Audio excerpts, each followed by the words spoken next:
So it looks like we have our first blatant double tax system coming up in Australia. Correct me if I'm wrong in the comments below, but can't think of any others. And this is where the Albanese government want to start taxing trusts before the trust distributes the money. So to refresh your memory, up until now, trusts have not been taxed, but the income is taxed in the hands of the beneficiary. So it still gets taxed, but each beneficiary of the trust pays the tax on the income at their marginal rate, and the discretionary trust must distribute all the income. So the tax gets captured.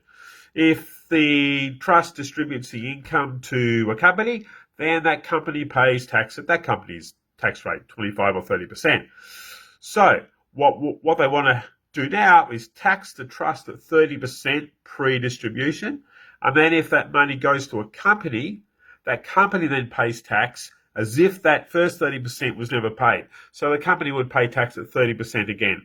So take $100,000 income for the trust, pays tax at 30%, that's $30,000, leaves you with $70,000, gets distributed to the company.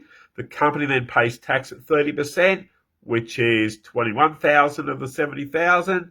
So there's $51,000 in total tax payable from that $100,000 worth of income.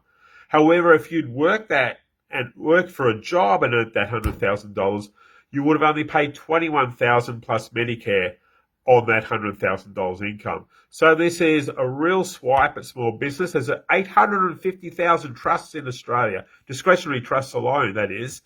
So you can't tell me that this is just about the top 1%. It's not about stopping tax avoidance. Trusts have never avoided tax.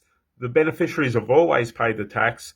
Really can't understand where this is going, but there needs to be a handbrake on this one. This is extremely detrimental to small business.